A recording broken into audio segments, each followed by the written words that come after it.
Bienvenue sur Africa 24 dans cette nouvelle édition du Non-Stop Info. Voici les titres de l'actualité. Rentrée politique de l'ancien Premier ministre tchadien Pahimi Padaké Albert.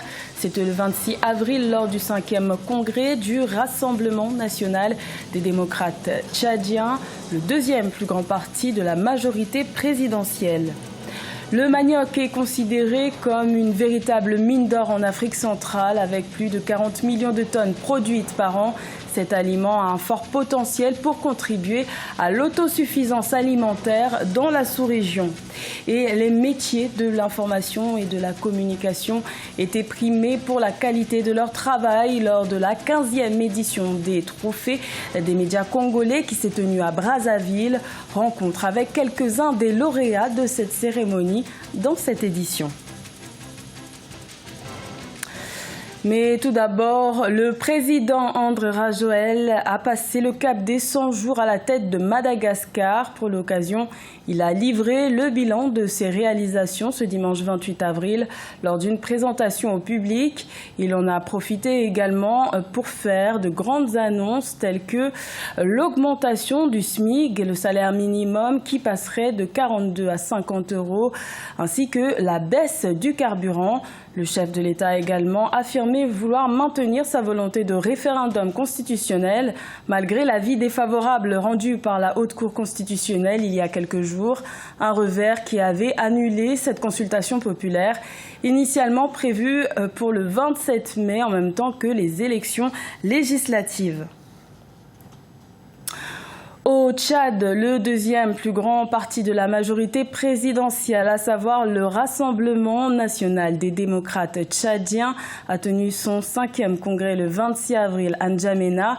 À cette occasion, l'ancien Premier ministre Pahimi Padaké Albert a pris la parole pour la première fois depuis sa démission en mai 2018, alors que les élections législatives doivent se tenir avant la fin de l'année 2019. Reportage de notre correspondant Mahamat Ramadan, commentaire Marcel Farba-Maroun. Au Tchad, le parti Rassemblement national des démocrates tchadiens, RNDT, le réveil de l'ancien Premier ministre Pahimi Padaké Albert, a tenu du 26 au 28 avril 2019 son 5e congrès ordinaire dans la capitale N'Djamena. Placé sous le thème « L'engagement politique et la responsabilité du militant », ces assises ont permis aux militants de diagnostiquer le climat politique qui prévaut dans le pays pour les prochaines échéances électorales. L'ennemi du RNDT, le réveil, s'appelle la paresse, l'impatience, la gourmandise, la peur de ces militants que nous sommes ici réunis. L'ami du RNDT, le réveil, s'appelle la foi, l'abnégation, la patience, l'espérance, la dignité, la fierté et le courage. En marge des travaux, les militants du RNDT Le Réveil ont réaffirmé leur engagement dans la majorité présidentielle et se disent favorables à une majorité multidimensionnelle qui admet une diversité d'opinions politiques. Les congressistes se disent satisfaits des travaux et des réponses apportées par les cadres du parti aux inquiétudes des militants. Le discours du président aujourd'hui a plus que galvanisé. Les militants en sont sortis satisfaits de leur attente, de leur soif et des questions qui se posent tous les jours. Lors des assises, les militants du parti RNDT Le Réveil ont émis des réserves quant à l'apport des réformes institutionnelles de la 4e République pour la stabilité politique et le développement socio-économique du pays et ont appelé au renouvellement du cadre législatif dont le mandat est arrivé à terme depuis plusieurs années. Le manioc est l'un des aliments les plus consommés en Afrique subsaharienne. Il nourrit près d'un demi-milliard de personnes dans cette zone avec une production de plus de 40 millions de tonnes par an. En Afrique centrale, cet aliment représente une véritable opportunité sur le plan économique. Reportage de notre correspondant au Tchad, Mahamat Ramadan, commentaire Marcel Farba-Maroun. Vulgarisé vers les années 1970 dans les pays d'Afrique centrale pour faire face à l'insécurité alimentaire liée à la sécheresse, les variétés améliorées du manioc constituent aujourd'hui l'un des aliments les plus prisés de la sous-région. Les feuilles de cette plante interviennent dans de nombreux mets locaux et ces tubercules sont aussi bien mangés crus que préparés. La farine de manioc entre aussi dans la préparation des pains et des boissons. À travers les différentes transformations que les gens font du produit manioc, Donc en même temps, ils font de la farine avec. Ça se mange même cru et puis ça se mange de plusieurs façons. Après transformation, sans transformation. Donc là, ça aide quand même à la sécurité alimentaire. Et de deux, à travers les produits qu'ils envoient au marché. Quand même, ça aide à subvenir aux besoins des ménages. Grâce au projet production durable du manioc en Afrique centrale et intégration au marché, initié par le pôle régional de recherche appliquée au développement des systèmes agricoles d'Afrique centrale, certaines variétés de manioc ont été améliorées, multipliées et reproduites en milieu paysan pour une production adaptée aux aléas climatiques. Le projet manioc, c'est un de nos meilleurs projets du point de vue des résultats. Le projet a été exécuté dans tous les pays de la CEMAC. Nous avons pu appuyer un laboratoire qui a une vocation régionale à Brazzaville.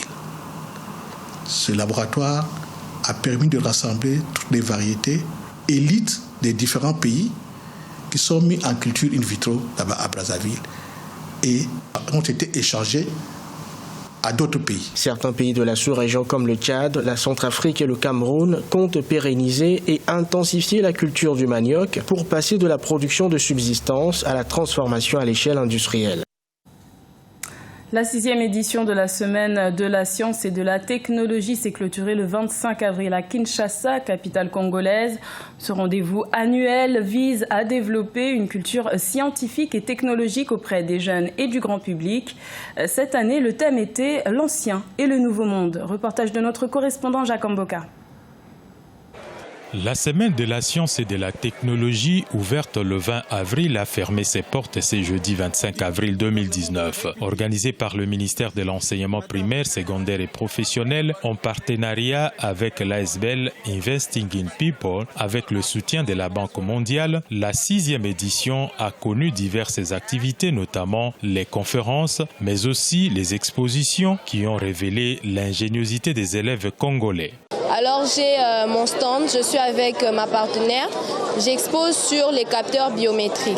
Les capteurs biométriques sont des dispositifs qui sont destinés à récupérer des données à l'intérieur de notre corps. Ce que nous on ne peut pas quantifier, les capteurs biométriques peuvent très bien le faire. Développer auprès des jeunes et du public une culture scientifique et technologique, promouvoir les savoirs et les savoir-faire congolais dans le domaine de la technologie et des sciences, tels étaient les principaux objectifs visés par cette activité. Une édition qui n'a pas laissé indifférentes les personnalités présentes. Nous sommes très contents de la qualité de préparation que vous avez eue. Je vois une participation très importante du gouvernement comme du secteur privé. Mais pour moi, ce qui est impressionnant, c'est la présence des jeunes. J'ai vu des enfants de 5-6 ans et je vois aussi les grands futurs entrepreneurs de Congo. Dans un contexte de l'incontournabilité du numérique, le thème principal de la 6e édition de la Semaine de la Science et de la Technologie était l'ancien et le nouveau monde. Lancée en 2014, cette activité se pointe désormais comme un rendez-vous stimulateur visant à orienter les élèves vers le domaine des inventions. Au Congo voisin, la capitale Brazzaville a accueilli la 15e édition des trophées des médias congolais. Des journalistes et des organes de presse considérés comme les meilleurs de la profession ont été primés pour leur travail fourni en 2018. Retour sur cette cérémonie dans ce reportage de notre correspondant Deva Panzou. 15 journalistes qui se sont distingués durant l'année 2018 ont été récompensés à l'occasion de la soirée des trophées des médias congolais qui s'est tenue ce vendredi 26 avril 2019 à Brazzaville. Parmi les lauréats, Messila Nzousi, meilleure présentatrice du journal parlé en français à la télévision nationale congolaise, et Mexan Foukou de Vox TV avec la meilleure émission grand public, Le Grand Débat. On a eu un trophée, mais derrière cela, il y a beaucoup de travail à faire. C'est tout un travail de rédaction, tout un travail d'organisation, c'est plein de choses, c'est l'aboutissement des efforts, de gros efforts. Plus que heureuse, parce que je me dis au moins que quelque part, le travail que nous faisons, il est suivi de près, il est accepté, je peux dire à sa juste valeur.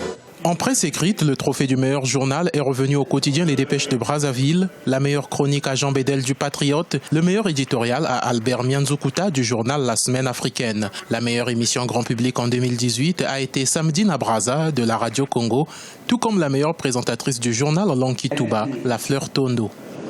Reconnaître le mérite, c'est aussi un mérite. C'est fait pour que nous puissions dénicher les talents, aller à l'intérieur du pays, voir ce qui se passe. Vous avez vu que nous sommes allés à Pointe-Noire, faire des recherches. On a trouvé qu'il y avait quelque chose qui se faisait là-bas. Les trophées des médias congolais ont été initiés par le journaliste Adrien Wahi depuis 1995 sous l'appellation Oscar de la presse congolaise. Il est aussi président du réseau panafricain des journalistes grâce auquel il envisage l'organisation du trophée des médias africains afin de récompenser les meilleurs présentateurs des journaux dans les chaînes publiques d'Afrique francophone. Dans le reste de l'actualité, la restitution des œuvres d'art africaines avance timidement après la publication du rapport Sarr-Savoie en novembre 2018 en France, annonçant un avis favorable à la restitution aux pays africains de certains objets symboliques pris pendant la colonisation. C'est au tour du directeur du musée belge Africa Museum de faire de grandes annonces. Il était en visite à Dakar le 24 avril et a affirmé qu'il envisageait l'ouverture de l'inventaire de 180 000 pièces de son institution aux musées nationaux africains. Il reste désormais à voir la concrétisation de ces paroles. Ce journal a été réalisé par l'ensemble de la rédaction. Merci de votre fidélité. L'information continue sur Africa 24.